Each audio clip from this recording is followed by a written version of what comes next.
Hannah Neilman, along with her husband Daniel, are the proprietors of Ballerina Farm. They, along with their children, lead a charming farm life that seems to be straight out of the 19th century. Hannah documents their idyllic existence and shares it with her 8 million followers online. Their videos depict a delightful, humble homestead where Hannah engages in traditional activities like baking bread from scratch and milking cows with her children. The videos project an image of a family making the most of their rustic farm life. However, what the videos don't reveal is that Hannah and Daniel are billionaires, with Daniel being the heir to the JetBlue Airlines fortune established by his father. The Neilmans aren't pretending to be impoverished, but they seem to be adopting poverty as a stylistic choice, or a peculiar, fictionalized version of it. Modern-day poverty isn't about baking bread or milking cows, a topic that will be discussed later. The purpose of this video isn't to criticize Hannah and her family. After all, the Neilmans aren't the first wealthy individuals to use poverty as a trend. Their actions are part of a larger, more prevalent phenomenon that has been in existence for quite some time, probably longer than you might think. However, when this trend is propagated through social media by influencers and celebrities, it can feel particularly unsettling. Why is this happening? Why is being poor a new being rich? Marie Antoinette, the last queen of France before the French Revolution, was known for her extravagant lifestyle. Despite her wealth, she constructed a small hamlet, known as La Hameau de la Reine, in her backyard.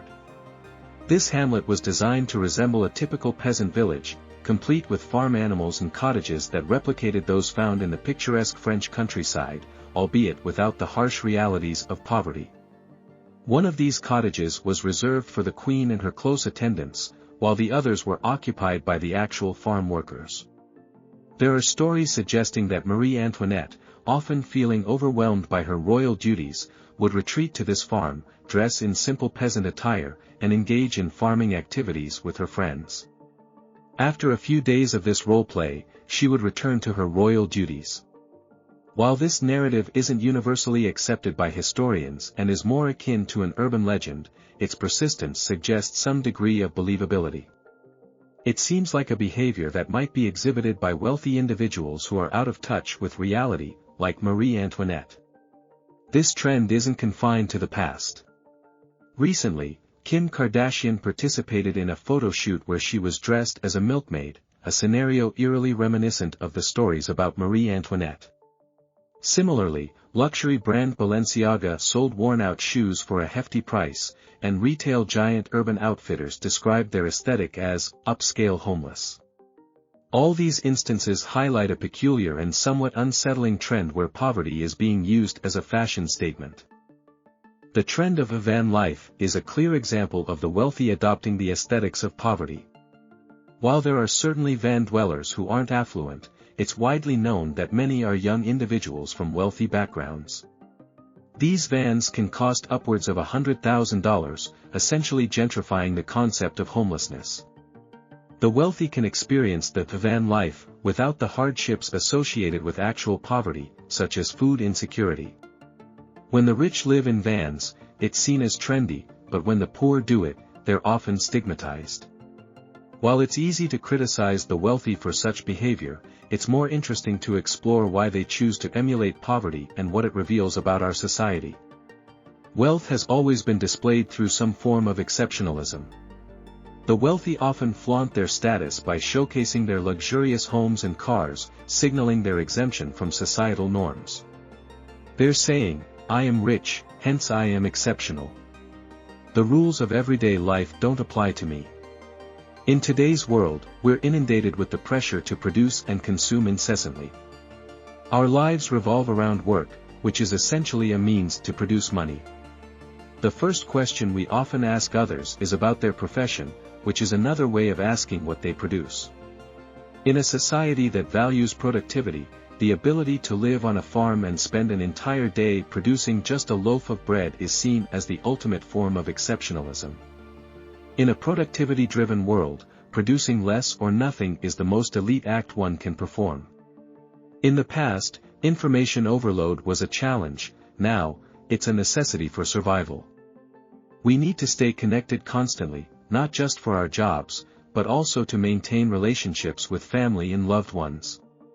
However, those with sufficient wealth have the luxury of escaping this reality. They can avoid the constant barrage of information and enjoy simpler activities, like baking bread on a farm. For instance, pop singer Ed Sheeran is known for not owning a phone, but it's likely he employs someone to manage his communications.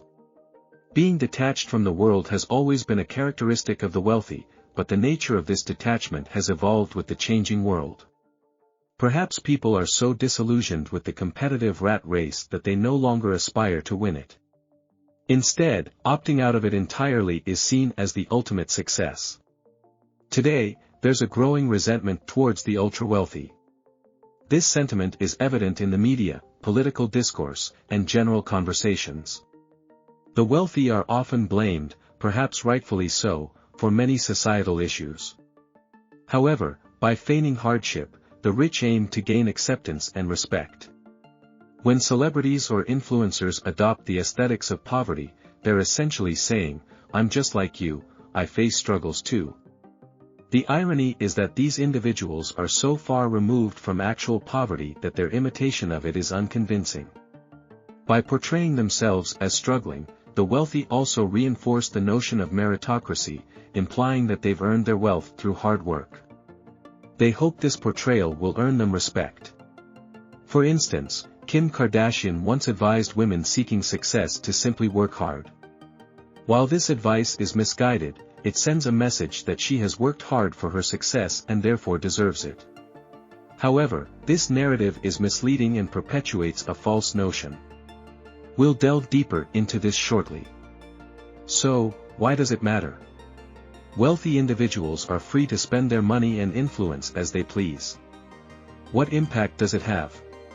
Well, it's morally reprehensible to masquerade as impoverished individuals for a day. It's ethically distasteful. Moreover, it's crucial for people to have an authentic understanding of others' experiences. A stylized, Pinterest-worthy depiction of poverty doesn't accurately represent the harsh reality of poverty. Opting for a simple lifestyle is not the same as being compelled to live in poverty. The portrayal of poverty is a misleading caricature of a genuine struggle that millions face daily. Prominent wealthy individuals wield significant cultural influence. When they glamorize poverty, it trivializes the issue, making it seem less severe or even appealing. This leads to a widespread acceptance of poverty, resulting in a lack of interest in addressing this significant problem. It also diverts attention from the various issues associated with poverty. When poverty becomes normalized or even fashionable, systemic poverty is largely ignored.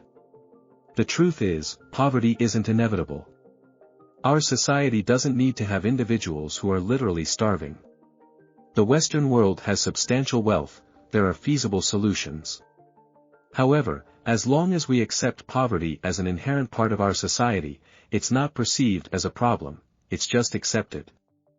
The ultra-rich romanticize poverty, often portraying a narrative of a lower-class individual working hard and overcoming their circumstances. While this is possible for some, it's not universally achievable. Countless poor individuals work tirelessly every day and remain impoverished.